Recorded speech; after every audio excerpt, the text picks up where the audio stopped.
now. This is John Young with the Disc Jockey News and Disc Jockey News TV, and it is Tuesday night, and it's Tuesday night with Ben Stowe. Good evening, Ben. Good evening, John. How are you? Doing well, doing well. Well, we had our first week last week. We are in week 2, and we have got our first. We've had a couple of questions, but we've got one that I think we really want to talk about tonight, and that's all about dB as it comes to, it pertains to audio. Well, happy to tackle that. First, let me say I'm glad we're not canceled after our first week. So, it takes like 2 episodes and then they cancel. So this is my swan song. This might be it. But yeah, so we're going to talk about decibels tonight. First off, right at the beginning, what are decibels? Can you just kind of give us a layman's definition of what a decibel is? Yeah, I can. I want to get some props here for this. And fortunately, we're filming at the NLFX HQ, so I got some good stuff laying around. So if I can get some help with some props, yeah, we'll have some props here shortly. Okay. Okay. First, a decibel basically is a unit of measure that helps us to quantify the levels of sound that we hear. Okay. I guess we had to call it something. And for those who are racking up their knowledge for Jeopardy, a decibel is a tenth of a bell, and that's all I'll say about that. So it's a way of measuring sound, is basically to do that. Right. And one of the really important things to know about a decibel is that it's a logarithmic calculation. It's not a linear calculation. And here's a good example I like to use for that. If you're driving 10 miles an hour and you increase your speed to 20 miles an hour, you've doubled your speed. Yep. If you are driving 20 miles per hour and you increase your speed to 30 miles per hour, you've now increased your speed by a factor of 50%. In the case of decibels, if you increase from 10 decibels to 20 decibels, you have doubled your perceived loudness. Okay. Makes sense. Everybody can get along with that. Where it gets kind of exciting is that every 10 is twice as loud or twice as quiet, depending if you're going up or going down. Okay. So increasing from 20 decibels to 30 decibels is also twice as loud. Okay. And 80 decibels to 90 decibels is twice again as loud. Okay. So it's logarithmic. Okay. Well, as long as we're kind of talking about that, now there was where does the 3 dB thing fit in? Now I've heard that talked about, in the hallways. How does that fit into sound? That wives' tale that that doubles the sound or doubles something. What is that about?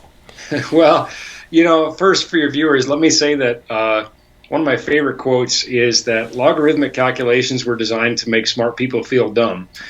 So. It isn't necessarily intuitive to most normal people. So if you're watching and some of this starts to give you a headache, that's pretty normal actually, and you're perfectly fine. 3 dB is what you gain by doubling the amplifier power. Okay. So if I'm going from 100 watts into a speaker to 200 watts, I should notice a 3 dB gain. Correct. Okay. And the gotcha is that the same occurs from 1 dB to 2 dB or 1,000 dB to 1,000 watts to, did I say dB? Let me back up. Try to get the same occurs from 1 watt to 2 watt, and also the same occurs from 1,000 watts to 2,000 watts. So in one way of thinking of it, you gain 3 dB by a 1 watt increase, and you also gain 3 dB by 1,000 watt increase, depending on where your starting measurement is from.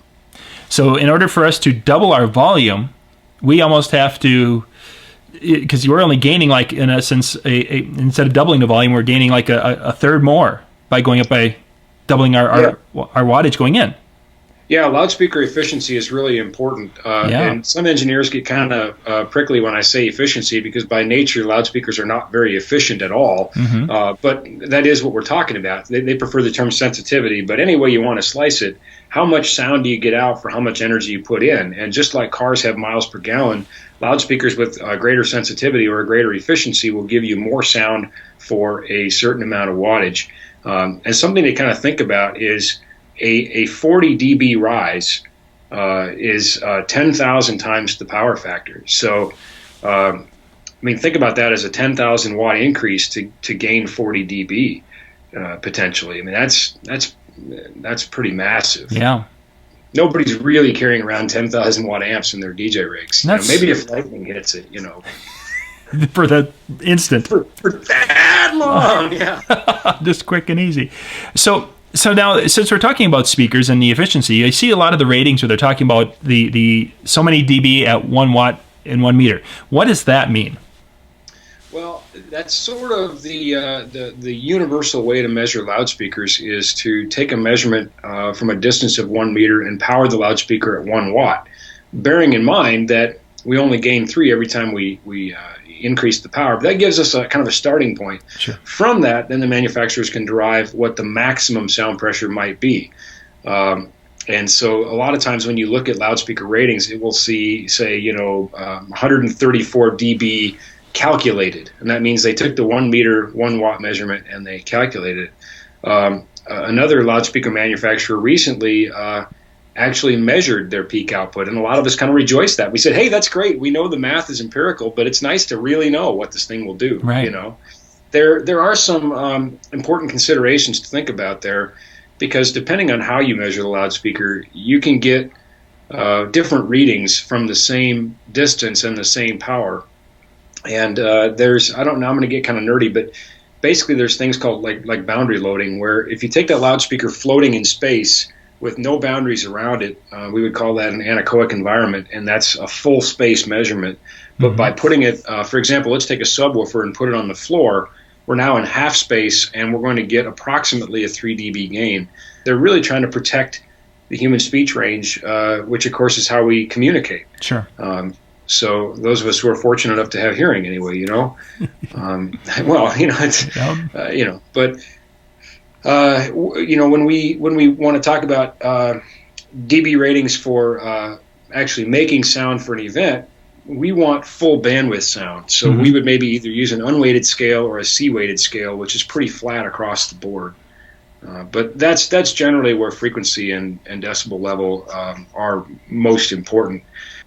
All right, well, I'm going to get just a little bit geeky here, and we'll give some people a little homework to do if they want tonight. But when we talk about frequencies and perceived amplitudes, there's a couple of phone scientists back, I think in the 30s, that guys by the name of Fletcher and Munson, that discovered that the human ear does not hear all frequencies at equal levels. And so they came up with what they called the Fletcher-Munson curve to represent the response of our ears, basically. They were found to be pretty close, but not quite right on, and that's been refined now, and there's now a modern version of the equal loudness curve, which is what we would use to compensate for the ear's ability to hear certain frequencies. So a little nugget for you there. So yeah. I think the other in the striving to make better earplugs, I think some of those are actually now starting to be tuned to compensate for the hearing curve, we'll call it, for lack of a better way to describe it. Yeah, absolutely. I mean, audiology's come a long ways, like any other, science, I guess. But yeah, so good stuff. Okay, so we know a little bit about what they are. We know a little bit about the speaker relation. Now, how do we measure those? What kind of tools? I mean, if a guy's wanting to, and I've been to some shows where I've had people say, "Oh, it's got to be at a school. It's got to be below this decibel level." How do I tell? I mean, can I go do the math, or is there some kind of device or tools out there that would help us do that? Well, I've seen some sound guys who can, with great regularity, nail it pretty much right on by their ears. I've even got lucky a few times. The difficulty there is going to be convincing somebody else that you're right. So having a good tool is a pretty good idea. And fortunately, my props have showed up. Good. So here's some examples. Here's some examples of some of the tools that we use when we're measuring decibels at professional events, or when we're doing installs, commissioning, that sort of thing. We use a tuned measurement mic, and we use more than one. We use matched sets of these mics so we can measure multiple points, because we're obviously looking to figure out what the levels are and the frequencies, and we're measuring a lot of things, impulse response and some other cool nerdy things. But we use these. If you look at the style and the shape of that, you're going to see it's very similar on the other devices we're going to look at here.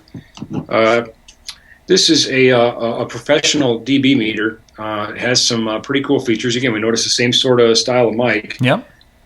Here we have our power, and here we have our weighting scales, whether it's A or C. We talked about a little bit with OSHA. If we're measuring to be in compliance with a school's requirement or a trade show or a jurisdictional ordinance, meaning the law, then we would probably want the A scale and faster, slow response. Of course, music peaks up and down very fast. So what we want to do probably and almost certainly is measure a slow response, a certain amount of sound energy over time. Sure.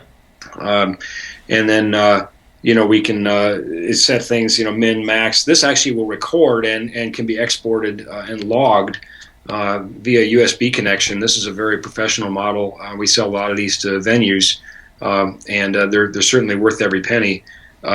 Like most instruments, though, they need to be periodically calibrated.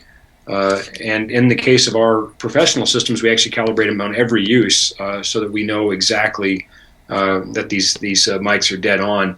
These only need to be calibrated, maybe once every couple of years. It only takes a second, too, so maybe once a year, just good habit to get into. And this device puts out a known signal, and then the unit can be calibrated with the calibrator. Nice. We cooked up something for your viewers here, John. Actually, the little brother, the little cousin or brother to this professional high-end Checkmate dB meter is the CM130. Nice. And you can see it's also similar.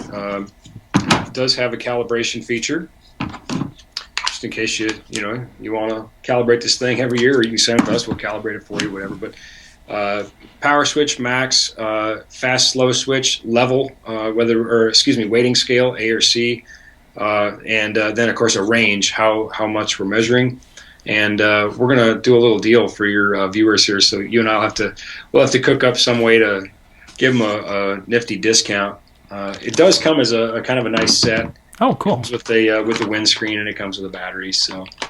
And it's really, really affordable. I don't mean to turn your show and our segment into a infomercial, but but you're right. I mean, having a good professional tool is going to be helpful. You can know that you're meeting the client's expectations, and or with a copy of the ordinance in your hand and one of these, and some professional communication skills, you can explain to the law enforcement officers that respond as you're rocking the party, say, well, look, I have a copy of the ordinance. I understand it. I'm a professional. I agree. I want to be in compliance, and I am. So, done tactfully, that goes a long way, I think, Yeah. So.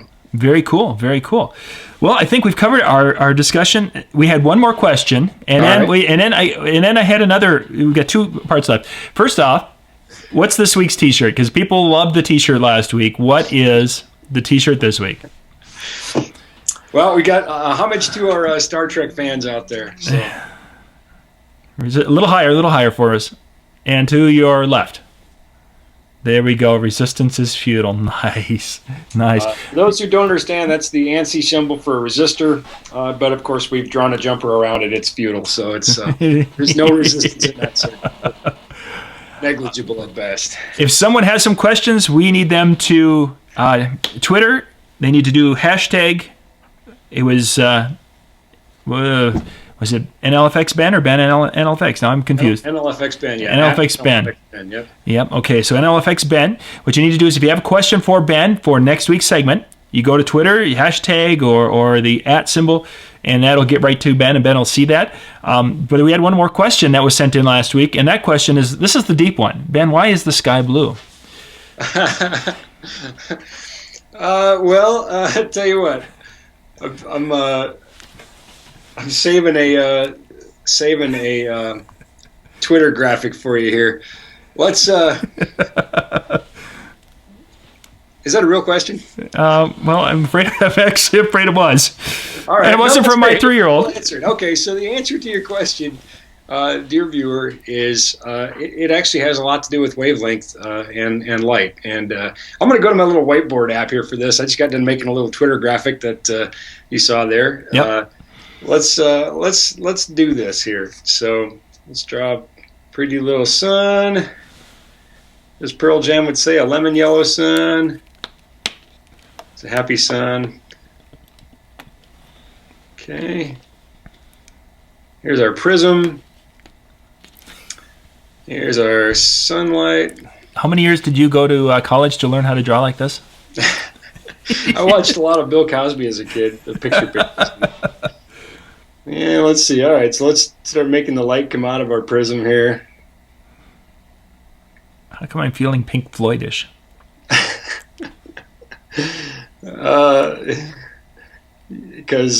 Because they used the prism on Dark Side of the Moon, obviously. See, a music reference. It's like, you know where I'm going with this. This is good. All right, let's see. See, we see white light, but it's it's really has a lot of different colors within it, and that's why things like gels work, is they filter out the light waves that we're not using, and then allow the other light waves to pass through. And anyway, so within the white sunlight that we see, there's all these different colors, and they have different wavelengths. Blue, for example, has very short wavelength. And red has a very long wavelength. As a consequence, the blue wavelengths get scattered in the atmosphere, and they get kind of bounce around. And so what we're seeing is all that reflected light, and it looks blue to us. And incidentally, dear viewer, that's why sunsets look red. So there we go. There we go. So one of the deep questions of life answered for you right here on Tuesday Night with Ben Stowe. Happy to help, John. Great stuff. Great stuff. Again, if you have some questions for Ben, go to Twitter and do the pound NLFX Ben, or do the @ NLFX Ben. It'll get to Ben. Or you can put them in the description below of this YouTube video, and we'll get to those next week and Tuesday Night with Ben Stowe. Thanks again, Ben. You bet, John. Thank you. This is John Young with the Disc Jockey News and Disc Jockey News TV.